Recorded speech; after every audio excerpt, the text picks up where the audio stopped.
Welcome to The Trend, where you'll get enlightened perspective on trending news and topics with amazing commentary.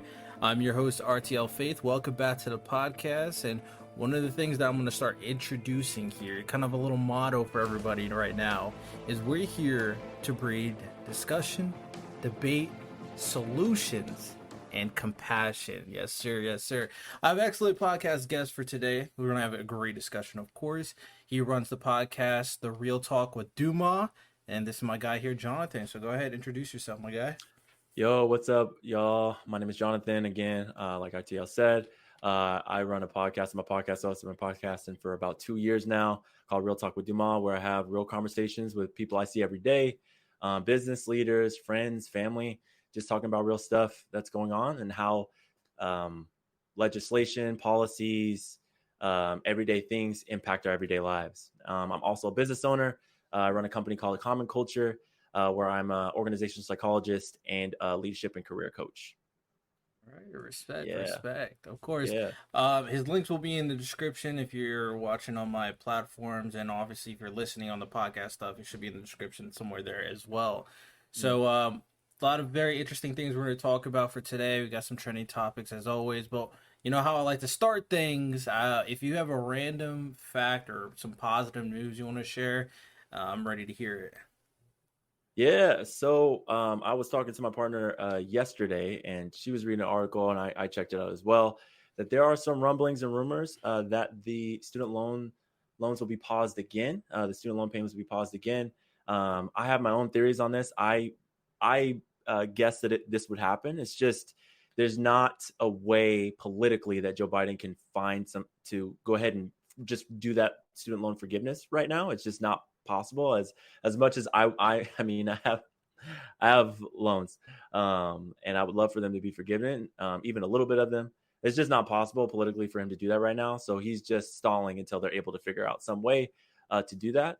Plus, inflation right now is just wilding. So I saw rumors that they're going to likely pause them again, which is good news because even with the interest being paused, I mean, I've already saved thousands of dollars in the last year and a half. So that's good news for some folks out there. Yeah, That's a fact for me as well. Obviously, I have student loans too, so that is very good news. And I'm sure Joe Biden has that in his pocket. He's keeping that in his pocket. That is his selling point.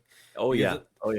Joe Biden definitely is not getting praise as a president right now, but that right there, that is in the pocket. That's a selling point that he's going to carry as long as possible for the next presidential election. So sounds good news. Sounds like good news. Oh, I forgot. So another thing I was going to add in is I want to read off, reviews or comments that you guys have about the recent episode.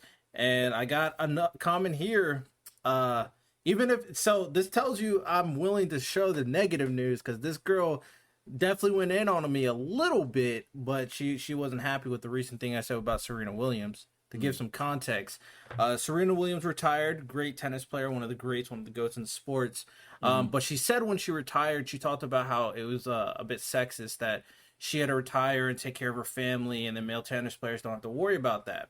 My only comment about that is if you wanted someone to stay at home, because her biggest thing is that male tennis players have wives or husbands or whatever to stay at home, take care of the family, all that stuff, so they don't have to worry about it. And my only comment about it is if you wanted someone to stay home, take care of the kids, take care of the household, you could have married someone like that. But the person she did marry is a businessman. He's very, very busy. So obviously he doesn't have that type of freedom. And one thing someone else brought to my attention that I spoke with is one thing you could obviously bring up is the fact that they should have a discussion between one another, who stays home, who doesn't. That's completely up to them. But I'm just saying it's unfair for male tennis players to do this, but it's really up to you based on who you marry. So that was my comment. And if you have something to say about this, feel free to go. But I'm going to read off what this person said about what I said about that. Yeah. So they said, I just listened to your latest episode about Serena Williams. I think you're right about her marrying a businessman who is busy, but she wants a man who is at home. I think she wants gender equality and she wants to contribute to the relationship, but who's going to take care of the kids? Somebody they can trust, so she probably thinks a parent should. honestly, for women, it's hard to find a perfect guy for her. I'm not saying women need to find the perfect, but somebody they can rely, love, trust, and feel connection with. I mean, this is the shot she took at me. Okay. I mean, you're probably single because a woman doesn't think you're a great guy. So look at that point of view. Okay. I was like, all right, shot. Okay, gotcha. That's all I'm saying. So, although I do agree with some points here, but when it comes down to it, I think when you choose who you marry, you choose who you marry. That's completely on you. But Yeah. any comments in regards to everything that was said? Yeah. I mean, because I read that too, and I'm a humongous Serena Williams fan, like legitimately one of the goats in the sport of tennis, like bar none, whether it be men or women, and probably one of the better athletes, period. She's just incredible. Facts. But when I read that line, I was getting the hints of like more of the systemic and societal like pressures that women face. So that's what I got, which I feel like you understand that part, but like you're talking about the context for Serena Williams, the individual, which I also get. So that's the only thing that I hear. But from that comment, I feel like they understand what you're saying, but like, you know, people get real defensive of Serena Williams because in her career she's had to take ridiculous stuff. Like it's just ridiculous. So Oh I yeah, just want to, fact. yeah, She's but a we also woman. want to She's celebrate black. her. Like Yeah. she had a lot to go through. 100%. Yeah. 100%. I But feel you. so But I also agree with you though. That it's a good point. If you take it at face value, I'm like, yeah, you know, she married who she married. Yeah, He's she a married. mogul too. Yeah. I don't know if you know about anything about the guy, and I found out when I looked up. But the guy is a co-founder of Reddit. Yeah. So I was like, yeah, he's busy. Yeah. He also runs. He's a co-founder of 775, which is like a venture capital fund. I think it's a VC fund as well. So, I mean, he's doing big things too. So, yeah, that just what happens. But I get her point. I feel it. Yeah. But I also get what you're saying. So I feel it. So all right. Well, appreciate the comment at least. I do appreciate the review, even though it's a little negative. Appreciate it, of course. Yeah. But we're gonna touch on some trending topics, of course. You mentioned something regarding the student debt, and one thing I did see that Joe Biden did do as of recently is he did forgive like over $10 million of student debt in regards to an ITT school. So that's one thing. Like he's definitely making big moves in regard to that, of course. And another thing in terms of the political side is the Democrats are also trying to pass a bill in regards to it's like our inflation act in regards to climate change, people who are being more adherent to like renewable energy. So the thing about it is they're trying to give more benefits and more push people more towards like the being a positive mark on the environment, so to speak. So like solar panels on your home, for example, stuff like that. There's a bit more forgiveness. They're thinking about like stimuluses for that as well. So a lot of pushing for that, and I'm actually all for it. There's I don't know if you heard about this.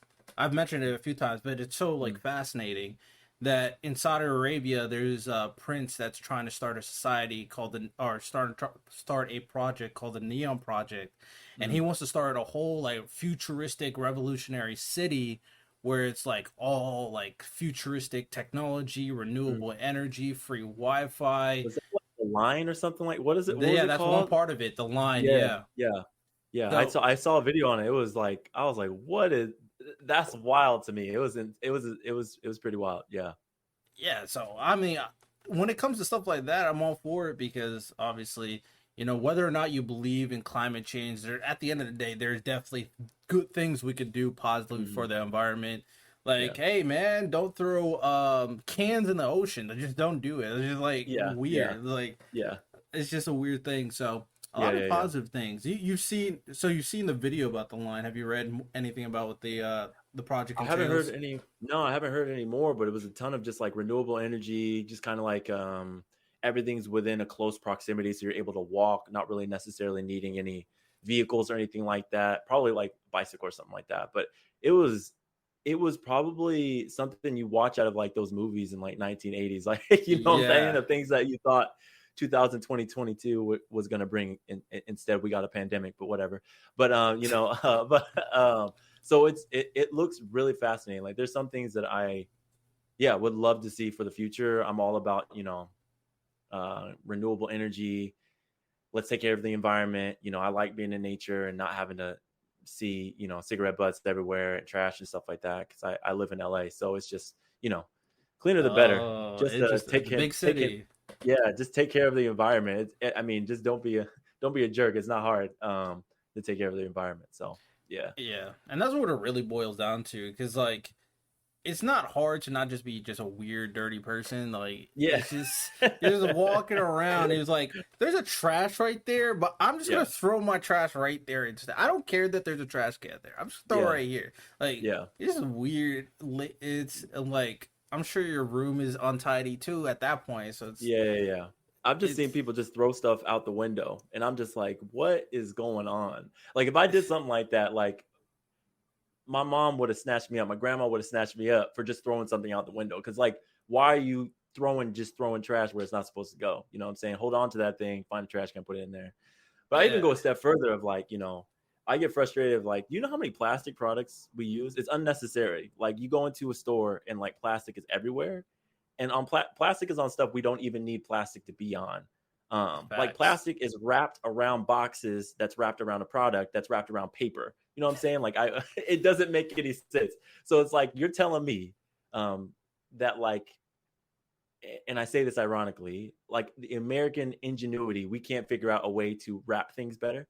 It's all scams. But anyways, that's by big corporations that want us to keep consuming. Of course. But, and did you hear about them finding microplastics in people's bloodstream and stuff like that? Yep. That's why I don't use plastic water bottles anymore. I use canteens because like it actually goes into our bloodstream. Yeah, my partner, she's like, we're not using any more plastic bottles. She read one article, was like, we're not using any more plastic bottles in our house. We're done. We're not doing them anymore. And so we just use strictly these metal canteens now. If I had the choice, I wouldn't drink water bottles, but if it's in front of me, I'm sorry. Exactly. Yeah, exactly. But yeah, 100% agree. So it's crazy. Just take care of the environment, people. Not that hard. And one thing, if you guys are into like the social media aspect, the YouTube boxing scene, there's a lot of very entertaining things coming up in the late August. And one of the main events, KSI, is already fighting someone. To be fair, he had some years in his belt. He's not a pro by any means, but he's better than the average person considering he's done it for like 3 years ish, so to speak. So he's fighting someone who doesn't know any boxing. You gotta like the first guy. All right, let me tell you, the first guy pulled out actually. So then he had called another guy who's a rapper who had to learn how to box and get in boxing shape in like 3 weeks. So yeah, that was going to be a slaughter. We all knew this. But then he was like, okay, I don't want to disappoint my fans. I want to challenge. So then he decided he's going to have another boxing opponent on the same night. And apparently the guy he's facing is a pro boxer. Although he's 3-16, he's still a pro boxer. And this KSI, I mean, I'm a fan of KSI, but he's not a boxer. So it's like, is this, even though the other guy can't fight, he could still like be annoying in the ring. So I don't know. I know you said, you told me off stream, off the podcast, you did MMA. What do you think about someone doing 2 fights in one night? Yeah, so I'm going to preface this. I practice like mixed martial arts, taekwondo, a little bit of Muay Thai, jiu-jitsu, and what else? No, that's essentially it. And a little bit of boxing, a little bit of kickboxing. So like I trained for I got probably about 6 to 7 years of training in total under my belt. But I've sparred. I've never gotten into ring, done any amateur fights or anything like that. But what I do know from sparring is that like, even though like there was sometimes I would spar against somebody that I was significantly better than, I got still some in the tank, but like that's still tiring. Like to throw punches, throw kicks and stuff like that, it's still really tiring. To grapple is still tiring. Obviously it's boxing, so it's a little bit different. So it's like, why would you even take a fight with somebody who doesn't know what they're doing? Like, except if it's a cash grab. It's like ridiculous. Like, it's not even a fun fight at that point. It's not even entertaining. But to take a second fight that's the more interesting part to me now. So like the second fight is with a pro boxer, or even at the very least an amateur boxer, that although they're 3-16, the thing is like, I don't know. People like look at people that get into the ring, whether UFC or boxing or whatever, even the WWE, right? And like people have this conception of like it's easy with what they're doing. They don't realize like how exhausting a fight is, and like the mere fact that they are in the ring, it takes a lot. And so like shout out to KSI for wanting to get into the ring with somebody like that, but you don't realize even that 3-16, that's just the record that we see. That dude probably has so much experience that we do not see. And he'll probably get mollywopped, to be honest. He'll probably get mollywopped because I've sparred with amateur fighters and they beat they went to work on me because of the experience is honestly everything when it comes down to like fighting, especially in the ring. Yeah, and I don't have any fighting experience, but obviously looking from the outside in, I realize certain avenues that is very valuable in terms of experience. And just to give you a little more context with him, is like he kind of started the YouTube boxing thing. He fought someone else who didn't know how to box. Then he fought someone else who's an athlete, also social media star. But again, they never boxed. They fought twice, and then he took like a year or two hiatus. He's fighting this other guy. There's a lot of politics behind him and social media, and it's like whatever. But then you're fighting a pro boxer on the same night, even though you yourself are not a pro, even though because he's a social media star, he got the pro boxer title. You're not a pro boxer, so I'm like, I don't think this was a smart idea at all. I don't think so at all. I don't think so at all. I don't think this is going well. And obviously a lot of his fans are like, oh yeah, this is great for the fans. I'm like, bro, this is not smart. This is just not a smart thing to do. But and also this dude, I mean, this 3-16 dude, you think he's just gonna go in there and take it easy on you? You know, like what? He has no incentive of taking it easy on you. Like he's gonna go in there. Imagine how disrespected he feels too. Like yes.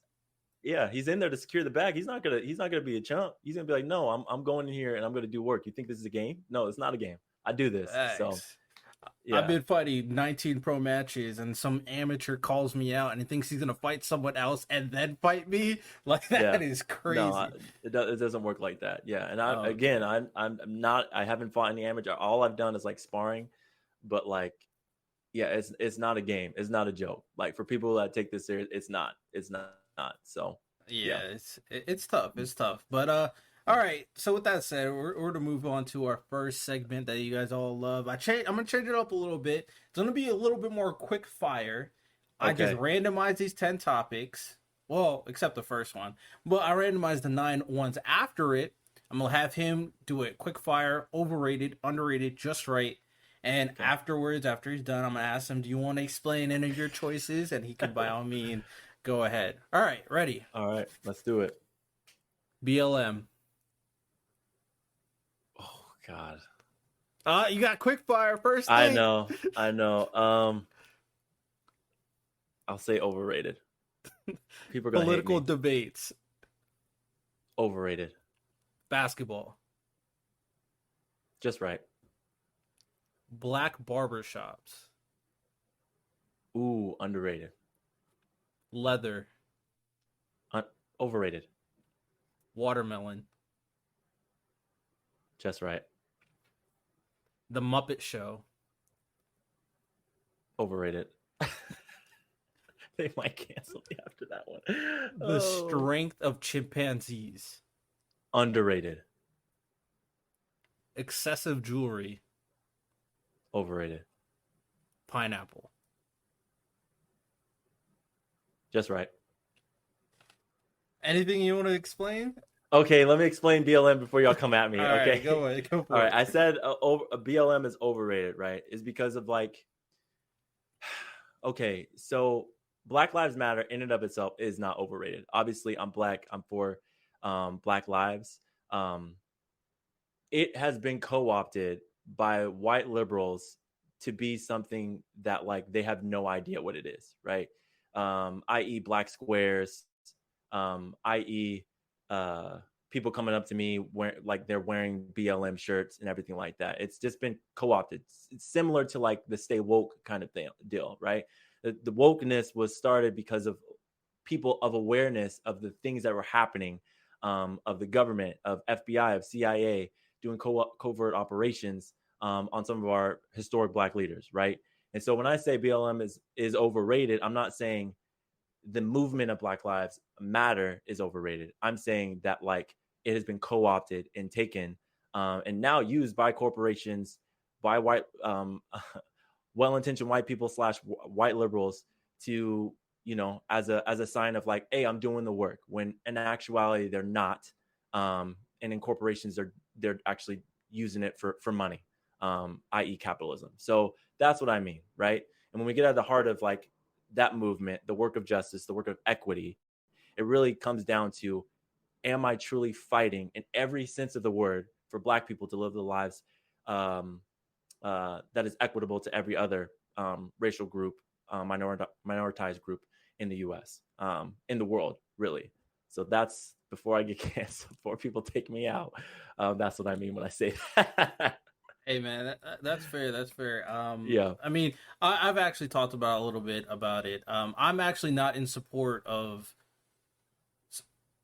causes that turn into organizations. I don't follow any of them or agree with any of them personally, because it all eventually turns into a business, which BLM did, and the CEO is actually a Black woman who pocketed millions of dollars off of donations, which is very corrupt, of course.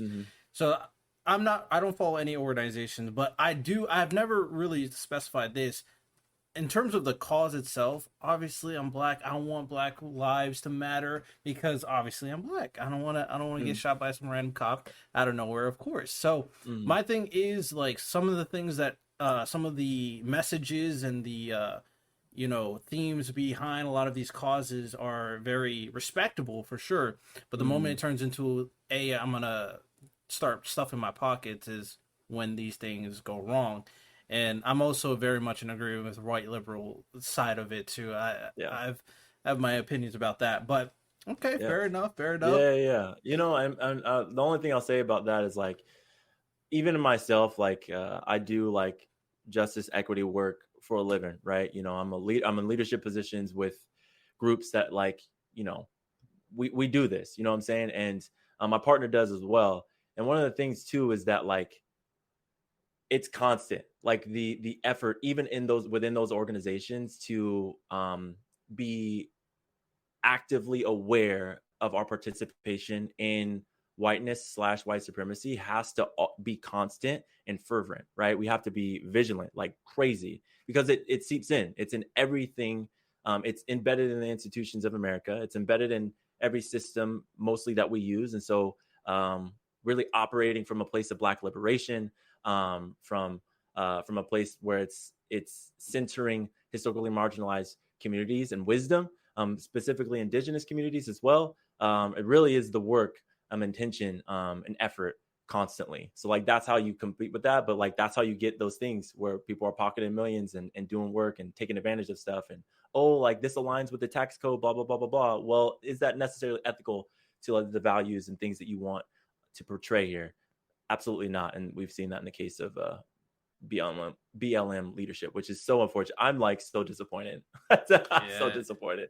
Yeah. So anyways, it is unfortunate, but as long as you you do stuff like you're doing and doing a good cause, but always keeping the essence of compassion and the reason why you're doing it in the core, because people would do a good cause, and I'm not going to say this like relates to you, but I'm just talking about in general. People would do a good cause, and this is something I'm adamant about, but just because someone disagree with you or someone doesn't understand what you're doing, they will condemn those people to hell, and it's super toxic, and that is something I do not agree with at all. Absolutely.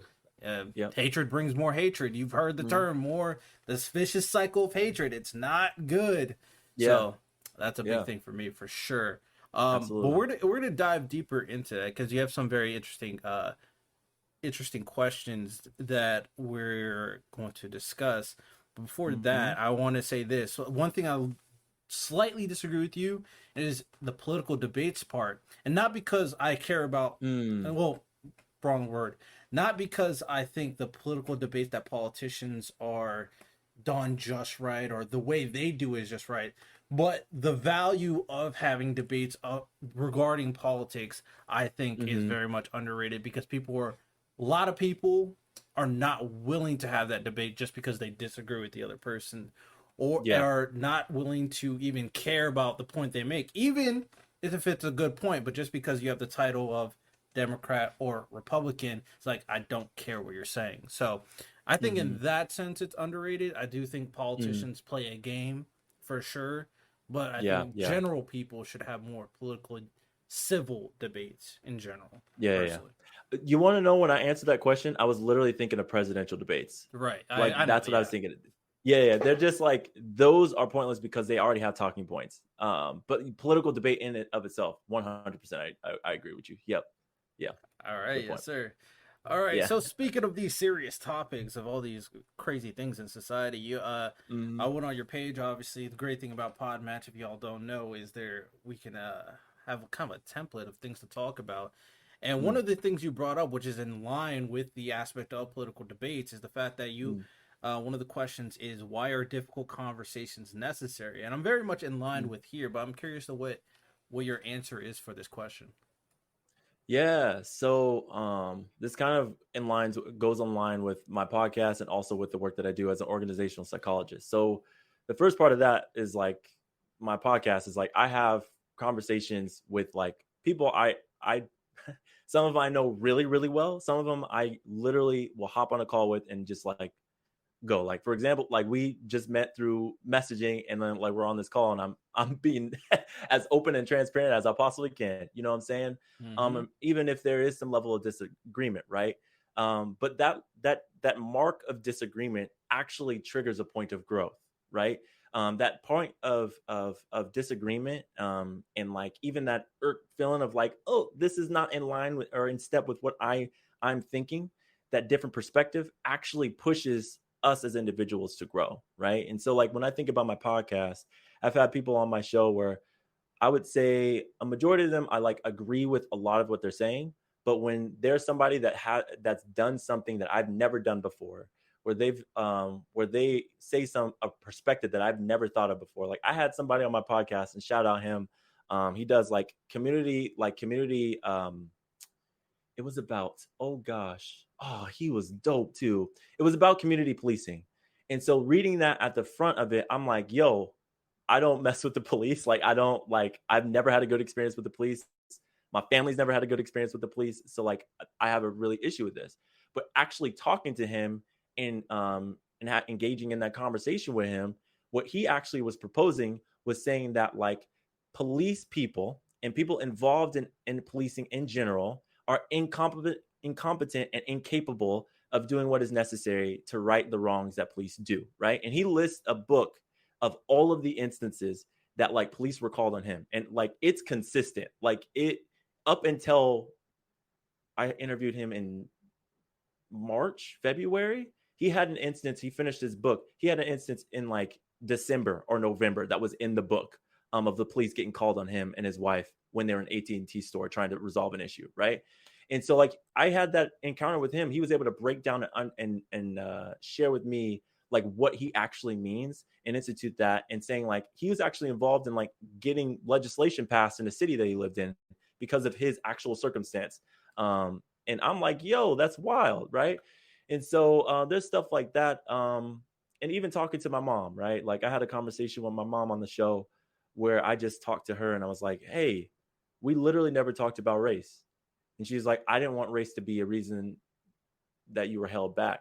Well, that's dope, but I'm like 31 now, and like race is like it's a big deal, ma. Like it for real is a big deal. You just told me like I should be aware of the fact that you want me to come home. So these are the rules that I need to follow as a black boy to come home, as a black man to come home, right? You didn't tell me that I'm being targeted or racially profiled because I'm black. You didn't tell me that like people are going to treat me differently because I'm black. I thought, and I'm living life every single day, believing that if I do everything right, if I do the absolute best thing, a right thing, if I stay out of trouble, nothing will happen to me. That's not true, because we keep seeing instances in the news. I've had instances that have happened to me and instances that have happened to my friend. That's not true. So I have to do the reflection, deep work in myself to try and figure out what is going on and have those conversations with my mom. Now we still landed on a different place of whether she should have talked about race, but that's her own stuff. Whatever. But to have that understanding from my mom of where she was coming from, because she had a difficult like upbringing when it came to race, because she's light skinned and I'm obviously a little bit darker skinned than my mom. Well, not obviously, y'all don't know that, but anyway, so of what racial dynamics happened for her. And then in my work, when we talk about business, right? And I know I'm long-winded, but when we talk about conflicts that happen at work, right? There are levels like power dynamics. There are places where it's quote unquote unprofessional or inappropriate to talk about like wrongdoing or harm. There are, job and money implications when you bring up conflict, that especially when it happens with a manager or somebody that has influence or power or authority, right? And that just is unjust. It's inequitable. And so when we talk about bringing up conflict at work, there has to be safe places, psychologically safe, and make those guarantees in the workplace that people can share their grievances, that there are no repercussions to those. And that means HR has to be a safe place. That means diversity and inclusion places have to be a safe place. And there has to be solidified, codified things in place to ensure that goes down. So those are kind of like some of the work that I do and why it's important. Long answer to a short question, but that's it. I can go all day. I believe you. Yeah. And I definitely think we can have very interesting conversations, because I've had a lot of interesting conversation in regards to this topic, because obviously being Black, you got to have the conversation. You're going to be in a discussion, be in debate, no matter what side you're on, even if you're in the middle. But for me personally, I've went in a lot of different avenues in terms of ideology, and this is going to kind of come full circle. No, go ahead. I grew up, obviously, so obviously I'm Black, but I grew up mostly like an islander. I grew up in Hawaii. Oh, okay. Yeah. Yep. My dad's Jamaican, my mother's Samoan. So for the most part, I'm surrounded by a lot of islanders. So I really never had a big situation where I had to deal with race like that. I just was an islander, and I lived a very islander type of life. Yeah. Then I came to the States. I mean, technically, Hawaii's not in the States. Yeah. I get you. Yeah. I got some islander homies, and I get it. It's all good. Yep. It's very different when you come from Hawaii to the States, because once you come to the States, you grow up a little bit. Definitely race is a thing. Now, the difference for me, obviously, still is I lived in military housing. So I still had a lot of diversity surrounded around me. I never really had an issue differentiate. I still saw everybody as like, hey, we're all military kids for the most part, right? Yeah. Obviously, I grew up a little bit more. And I grew up, for the most part, a new religion, but based on how society was kind of shaped, when you grow up as a Black person, you're automatically identified as Democrat. Whether you know better or not, you're identified as Democrat. Went to a liberal arts school. I heard a lot of things. I went to the military. When you go to the military, you start becoming more Republican, because that's just how it is. A lot of changes. So you're Black, Democrat, go to military, Republican. Being very religious is more on the Republican side. Went to a private liberal arts school. Got a lot of liberal and Democrat ideals, but I had a friend that was Republican who had it rough in the liberal arts school. He should have thought twice before going to a liberal arts school.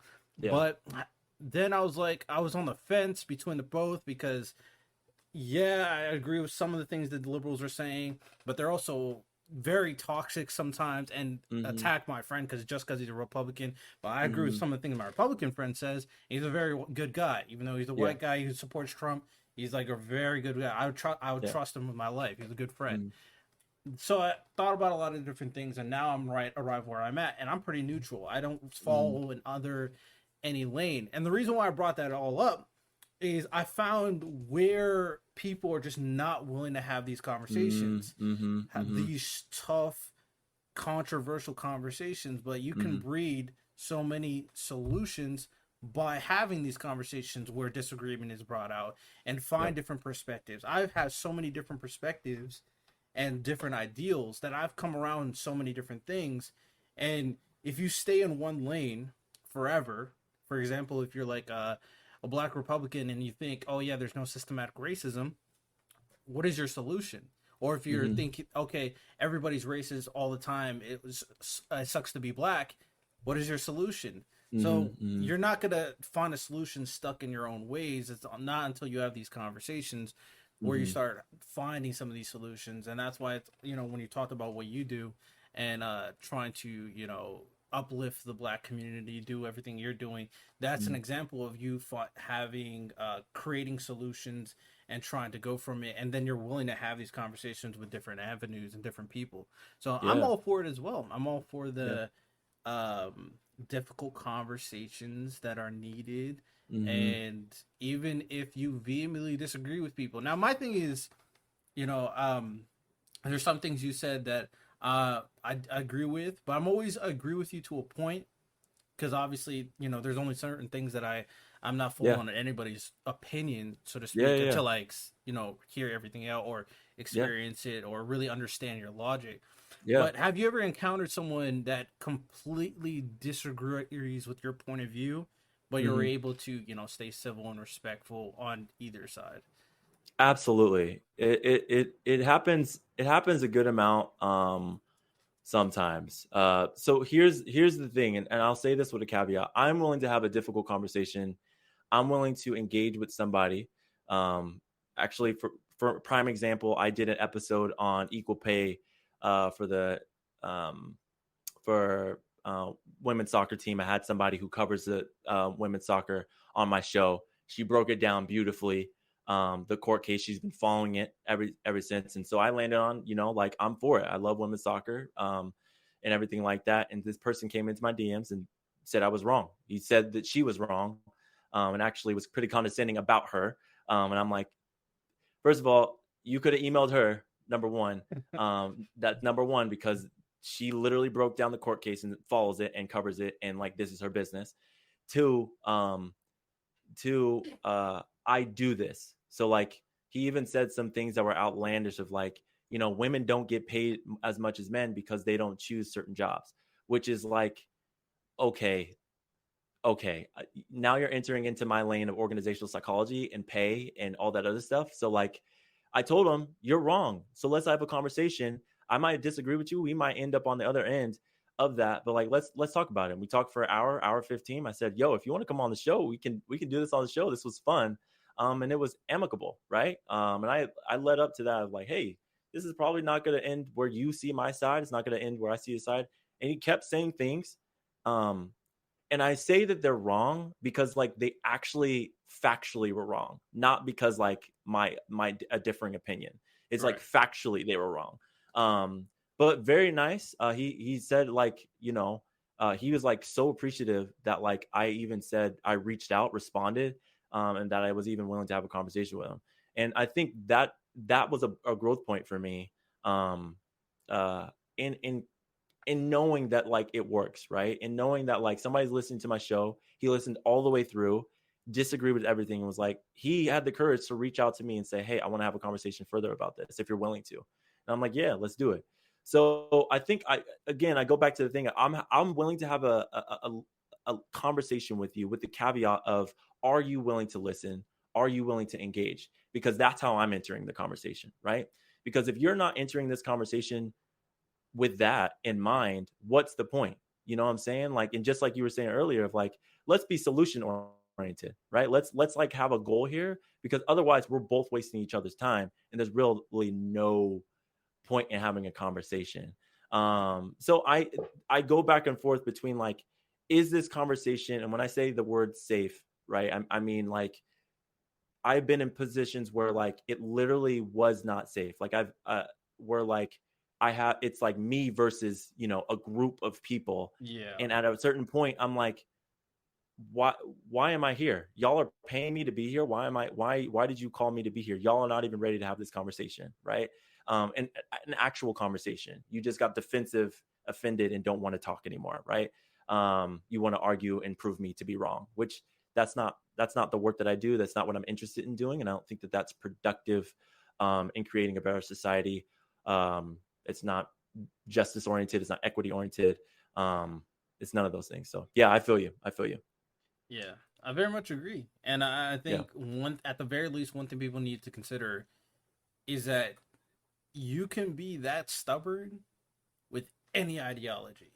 It doesn't matter It doesn't who matter. you are. Yeah, it doesn't matter. There's some That liberal toxic people. There's some liberal toxicity that happens all the time, and I'm like, it's really frustrating. It's really frustrating. Oh Yeah, yeah, yeah. 100%. So people need to keep that in mind. Now, one thing you also brought up that I found very interesting is you talked about how, or one of the questions in your profile is about how systematic racism should play out in the workplace. And I've thought Hmm. about extensively in terms of systematic racism, and I have some opinions about it, but I've Hmm. never thought about it through the lens of the workplace specifically. So I'm curious Hmm. to see like what your opinions are about that.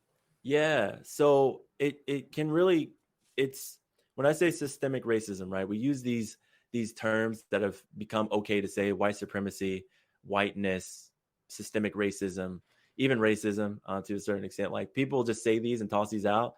And I'm actually gonna give it. I'm gonna talk to somebody else, another practitioner, as to why it's actually detrimental to just use these terms that nobody knows and everybody assumes that we all agree on the same definition.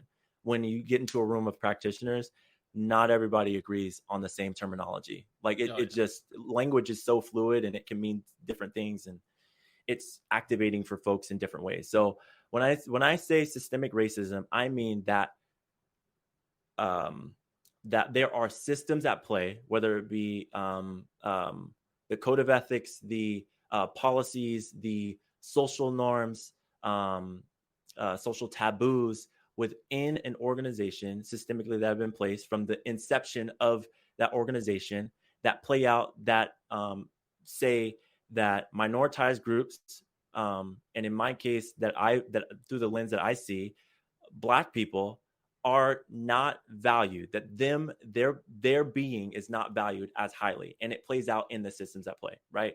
So in the state of California, the Crown Act was passed several within the past few years, which makes it illegal for companies to discriminate based off of hair. But not every state is like that, right? So, for example, there are certain hairstyles that, like, mine is in a protective hairstyle right now, even though I have this like weird loop thing that's going on. I don't know what's going on with this, but protective hairstyles that actually prevent folks from getting jobs.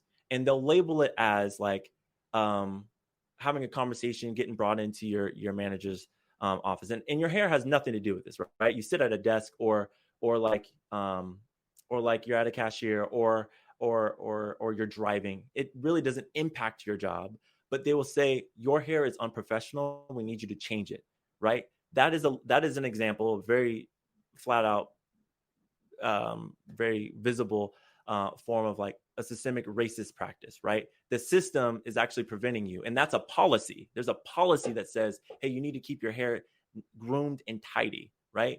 And that means something completely different to everybody. What does that mean, right? Because this actually can be groomed and tidy, right? Braids or cornrows can be groomed and tidy. Different protective hairstyles can be groomed and tidy.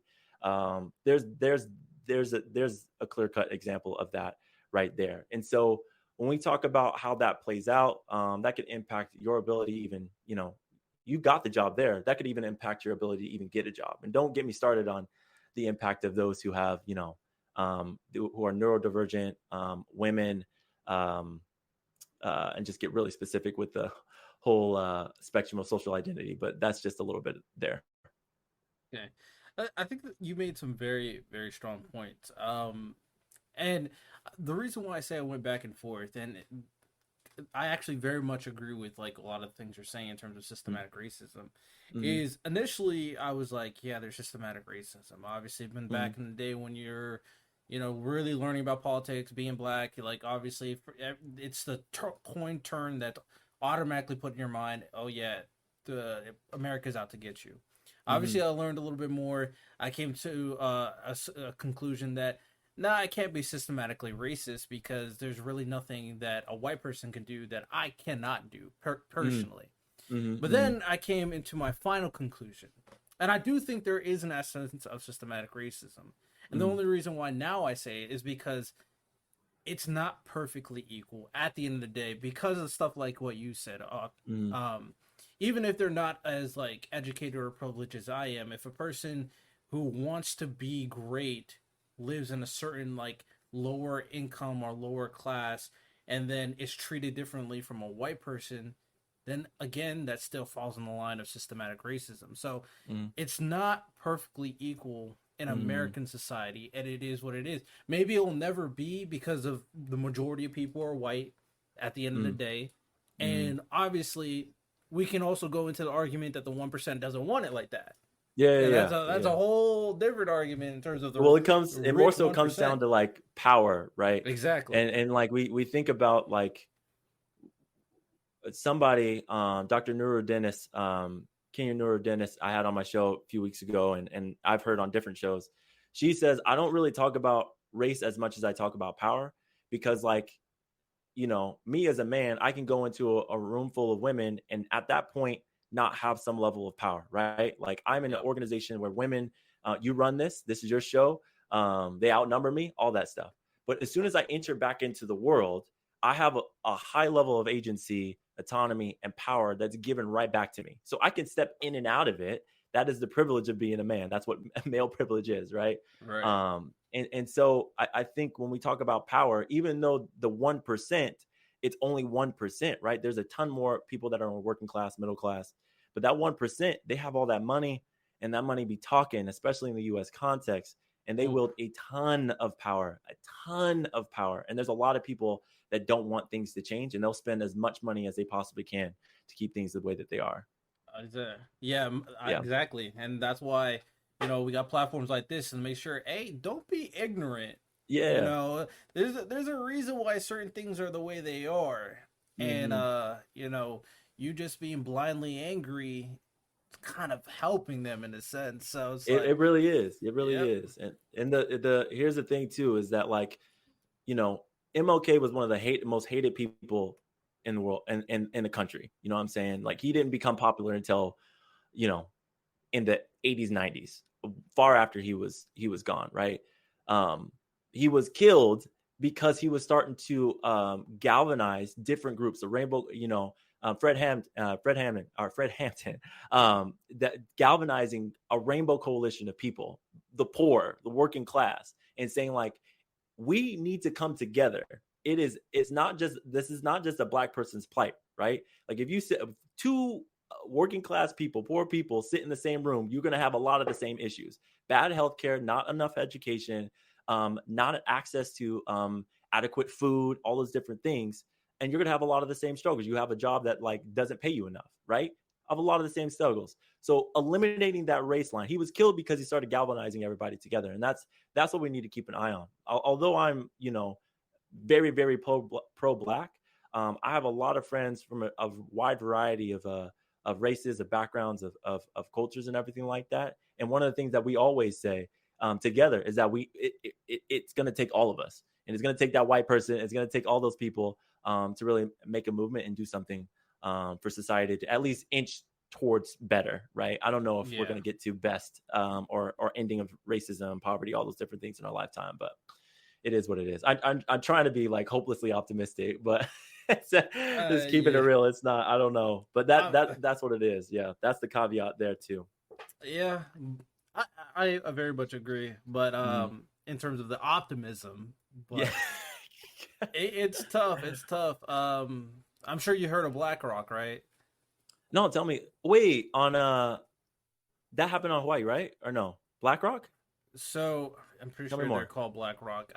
If I'm getting this wrong, then I'm sure someone knows. It's the organization that holds. It's like an organization that holds most of the power in America. Mm, Um, mm, mm, they're the crazy thing is that they have so much money, but barely anybody knows who they are, which is the mm. problem. Yeah, And they pay to keep it like that way. they want to keep it that way. Yeah. And one of the interesting things about BlackRock is because the United States government actually goes to them in terms of financial help all the time. Mm, Is one of the things that they implemented is the fact that they want more like policies revolving around climate change mm, for a reason, and they're doing it very particular. I don't know if they care about the climate mm, or they know how much money they're going to make from that. And the reason why I brought up that is they put certain kind of scores on companies that if you do not follow the way I want you to do this, you're going to have a lower score, which also goes into hand of what China does, and they give a social credit score to their people.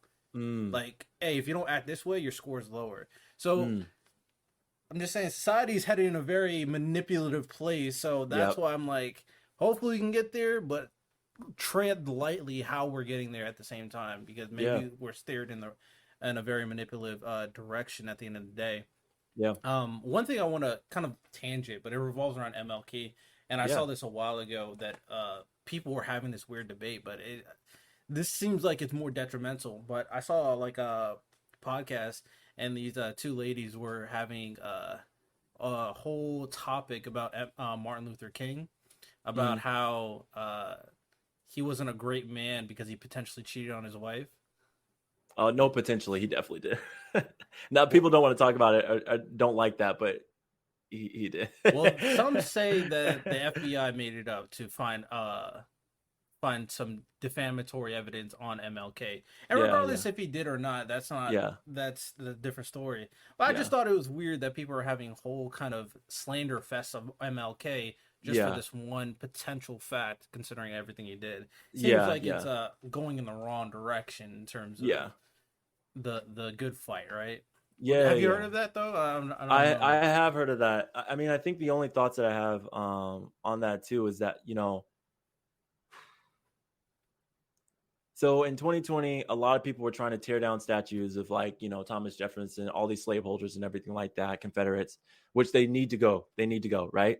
But basically the argument for that was like, why are we memorializing people that do terrible things? And I'm not equating MLK to any of these people, right? I'm just using this as like a clear example.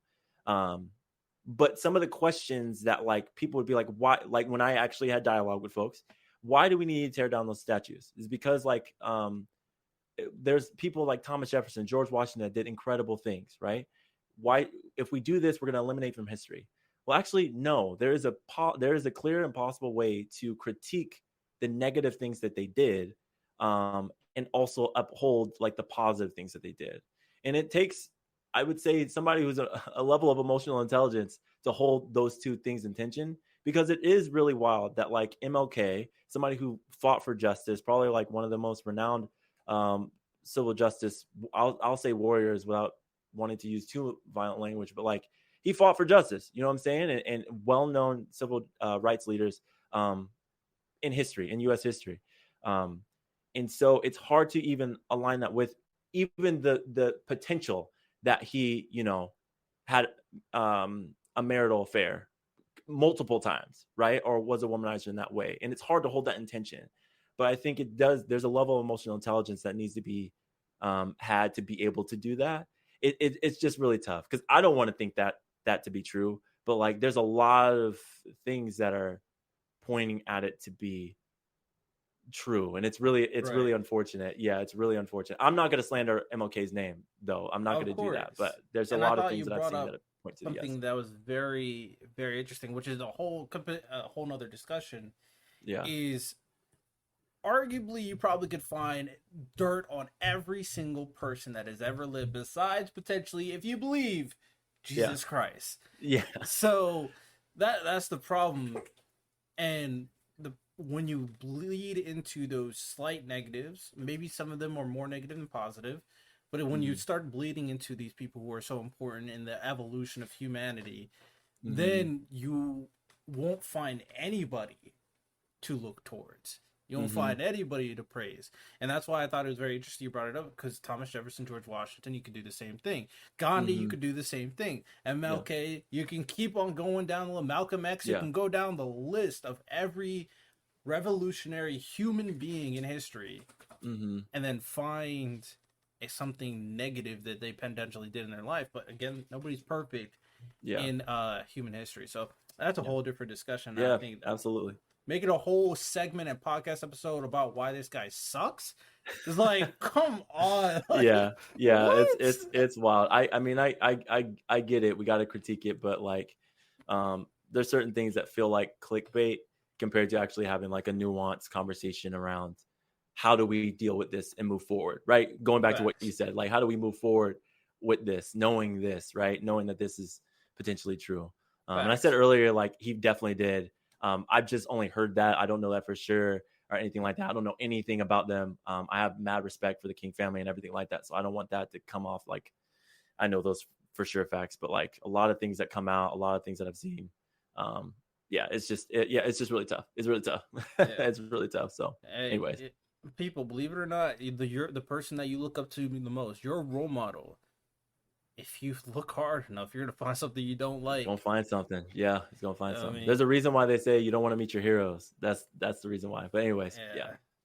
I mean, at the end of the day, just look at yourself. Like, is everything I did positive in the world? It's not that hard. Just look at self-reflection. All right, we're moving on to the last segment before we end the podcast episode. It's called Contra Segment, a little this or that type of situation. And compared to OMU, it's not like you don't have to quick fire. You can answer and explain if you want. Got you. All right, first one: a society where race doesn't exist, or a society where gender doesn't exist? Ooh. That's a good question. This or that. Oof. Yeah, I'm biased because I love being black so much. So I'm gonna say gender, because like gender is like a social construct similar to race. Great question. Dadgum. But I've like started to like explore like what gender actually is more so in the last couple of years, and like just learning like how fluid like gender really is. And if you look at different cultures, it just like there's actually a spectrum of gender, and like we're so like binary here, it just doesn't make any sense. So I'll choose gender. I feel like that would be more interesting of what would come out in a society where where's no gender. Fair enough. Yeah. I personally would choose race, and the reason why is I think race is more of a product of bad people throughout, demonizing people based on the color of their skin. Whereas at the very least, there's a biological facet of we need to produce other humans with sex and gender. So wait, did you say sex and gender or just gender? No, just gender. Oh, okay. So, got you. Yeah. If any point people were like, okay, I just want to be gay forever, male gay or female gay, then human history is kind of done. So that's the only reason why I say race. But I do agree with you. It would be interesting. Michael Jordan or LeBron James? Michael Jordan. I don't like LeBron James. That was easy. Oh yeah, great. That was a great answer. That was a great, fantastic answer. Love it's easy. Okay. You have a partner, so this one won't be. Okay. Is your partner black? No, she's not. She's not. I'm actually married to a white woman. I'm married to a white woman. Yeah. Now this all right, this is how the question will go then. Okay. Take out your partner. Would you rather marry Hispanic, Asian, or black woman? Ooh, I don't like doing this. Black woman, but easy. Yeah. Okay. I've actually talked to my partner about this, and she it's funny. We were on a hike and we walked past this black woman, and I was like, "Hey, how you doing?" She's like, "Hey, how you doing?" We had a little chit chat real quick, and she said, "Hey, if we weren't married, would you marry?" And I said yes. She didn't even finish the question. I said yes. So she knows. She's very aware. She's very aware. If you weren't married, I would have said white, Asian, or Hispanic. Okay. Yeah, it was just a comedic one. She knows. Yeah. Fair enough. Yeah. Okay. Next one is Democrat, liberal, Republican, conservative, or moderate. The politics in the U.S. is like so fundamentally flawed because we have a two-party system and so binary. Again, it doesn't really make any sense because like I align really closely to liberal, but like I still don't fall all the way there. I'm gonna say liberal because like that's where I closely align, but it doesn't fully fit everything. But anyways, liberal. I'll say liberal. Fair enough. Why not say moderate then? I'm not moderate anymore. I used to be moderate. But like I don't feel like moderate encompasses enough because even moderate in the US context is very conservative in other places too. So like you would say you just don't have enough conservative values to be moderate? Is that it?